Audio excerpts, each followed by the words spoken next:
గుజరాత్లోని అహ్మదాబాద్లో జరిగిన ఘోర విమాన ప్రమాదం మరోసారి ఈ తరహా యాక్సిడెంట్లపై చర్చకు దారితీసింది. ఎయిర్ ఇండియాకు చెందిన ఓ విమానం 242 మంది ప్రయాణికులతో టేకాఫ్ సమయంలో కుప్పకూలడంతో విమాన ప్రయాణికుల భద్రతపై అనుమానాలు రేకెత్తిస్తోంది. గడిచిన 5 ఏళ్లలో ఇండియాలో జరిగిన అతిపెద్ద విమాన ప్రమాదంగా దీన్ని చెబుతున్నారు నిపుణులు. భారత్లో ఇప్పటివరకు జరిగిన విమాన ప్రమాదాల్లో అతిపెద్దది 1996లో హర్యానాలో జరిగింది. 1996 హర్యానా విమాన ప్రమాదం 349 మంది మృతి. హర్యానాలోని చర్కీ ధాద్రి సమీపంలో జరిగిన ప్రమాదంలో సౌదీ అరేబియాకు చెందిన ఎయిర్లైన్స్ బోయింగ్ విమానం, కజకిస్తాన్కు చెందిన విమానం గాల్లోనే ఢీకొట్టాయి. 2 విమానాల్లో ఉన్న 349 మంది ప్రయాణికులు మరణించారు. సమాచార లోపం కారణంగా కజకిస్తాన్ విమానం నిర్ణీత ఎత్తు కంటే కిందకు దిగి సౌదీ అరేబియా విమానాన్ని ఢీకొట్టింది. భారతీయ గగనతలంలో జరిగిన ఈ విమాన ప్రమాదం ప్రపంచంలోనే అతిపెద్ద విమాన ప్రమాదాల్లో ఒకటిగా నిలిచింది. 2010 మంగళూరు విమాన ప్రమాదం 158 మంది మృతి. 2010 మే 22న మంగళూరు అంతర్జాతీయ విమానాశ్రయంలో ఎయిర్ ఇండియా విమానం ప్రమాదానికి గురైంది.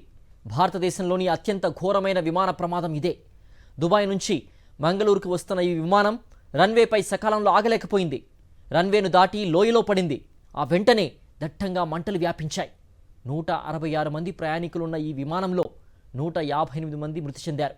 కేవలం 8 మంది మాత్రమే ప్రాణాలతో బయటపడ్డారు. 1978 ముంబై విమాన ప్రమాదం 213 మంది మృతి. 1978 జనవరి 1న ఎయిర్ ఇండియా విమానం ముంబై విమానాశ్రయం నుంచి టేకాఫ్ అయిన కొద్దిసేపటికే అరేబియా సముద్రంలో కుప్పకూలింది. ఈ ప్రమాదంలో 213 మంది మృతి చెందారు. టేకాఫ్ సమయంలో ఒక్కసారిగా ఇంజిన్ ఫెయిల్ అవ్వడంతో ఈ దుర్ఘటన చోటు చేసుకుంది. తాజాగా జరిగిన అహ్మదాబాద్ ప్రమాదం కూడా ఇదే తరహాలో జరిగిండొచ్చని నిపుణులు అభిప్రాయపడుతున్నారు. 1988 అహ్మదాబాద్ విమాన ప్రమాదం 130 మంది మృతి. 1988 అక్టోబర్ 19న ఇండియన్ ఎయిర్లైన్స్ విమానం అహ్మదాబాద్ సమీపంలో కుప్పకూలింది. ఈ ప్రమాదంలో 130 మంది మరణించారు. భారతదేశంలో జరిగిన అతిపెద్ద విమాన ప్రమాదాల్లో ఒకటిగా ఇది నిలిచిపోయింది. ముంబై నుంచి అహ్మదాబాద్ వచ్చిన ఈ విమానం చిలోడా, కోటార్పూర్ గ్రామాల మధ్య రన్వేకు సమీపంలో ఉన్న వ్యవసాయ క్షేత్రంలో క్రాష్ ల్యాండ్ అయింది. ప్రతికూల వాతావరణం వల్ల ఈ ప్రమాదం జరిగినట్లుగా నిపుణుల కమిటీ నిర్ధారించింది. 1990 బెంగళూరు విమాన ప్రమాదం 92 మంది మృతి. 1990లో ఫిబ్రవరి 14న కర్ణాటకలోని బెంగళూరులో జరిగిన విమాన ప్రమాదంలో ఏకంగా 92 మంది మృతి చెందారు. ఇండియన్ ఎయిర్లైన్స్కు చెందిన ఎయిర్బస్ ల్యాండింగ్లో సమస్యల కారణంగా రన్వేను ఢీకొట్టింది. ప్రమాద సమయంలో విమానంలో 146 మంది ప్రయాణికులు ఉన్నారు. వీళ్లలో 92 మంది మరణించారు. ముంబై నుంచి బెంగళూరు వచ్చిన ఈ విమానం సరిగ్గా ల్యాండ్ అవ్వలేదు. సమీపంలో ఉన్న గోల్ఫ్ కోర్స్పై కుప్పకూలిపోయింది. విమానం ముందు భాగంలో ఉన్న వాళ్ళంతా మృత్యువాత పడ్డారు. 1998 పాట్నా విమాన ప్రమాదం 60 మంది మృతి.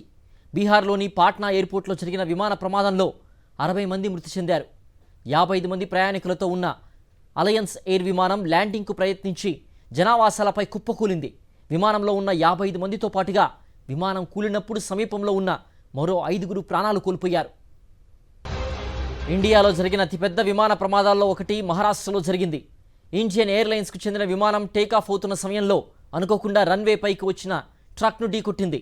ప్రమాదం సమయంలో సిబ్బందితో కలిసి 118 మంది ఉన్నారు. వీళ్లలో 55 మంది ప్రాణాలు కోల్పోయారు. 1993 ఏప్రిల్లో మహారాష్ట్రలోని ఔరంగాబాద్ విమానాశ్రయం నుంచి బయలుదేరిన ఇండియన్ ఎయిర్లైన్స్ విమానం టేకాఫ్ అవుతున్న సమయం అది. అదే టైంలో రన్వే పైకి ఓ ట్రక్కు దూసుకొచ్చింది. దీంతో అత్యంత వేగంగా వస్తున్న విమానం ట్రక్కును బలంగా ఢీకొట్టింది. కమ్యూనికేషన్ లోపం కారణంగా జరిగిన ఈ ప్రమాదంలో గ్రౌండ్ సిబ్బందితో కలిసి 55 మంది ప్రాణాలు కోల్పోయారు. విదేశాల్లో చిక్కుకున్న భారతీయుల్ని స్వదేశానికి తీసుకొచ్చేందుకు వందే భారత్ మిషన్ కింద ఎయిర్ ఇండియాకు చెందిన బోయింగ్ విమానం దుబాయ్ నుంచి కోజికోడ్కు వచ్చింది. భారీ వర్షం కారణంగా కోజికోడ్ రన్వేపై దిగడానికి ప్రయత్నించినప్పుడు విమానం ప్రమాదానికి గురైంది.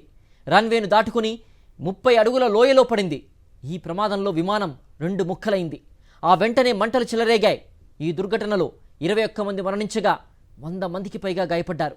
2020 ఆగస్టు 7న జరిగిన ఈ ప్రమాదం తర్వాత మళ్ళీ అంత పెద్ద ప్రమాదం ఇండియాలో చోటు చేసుకోలేదు.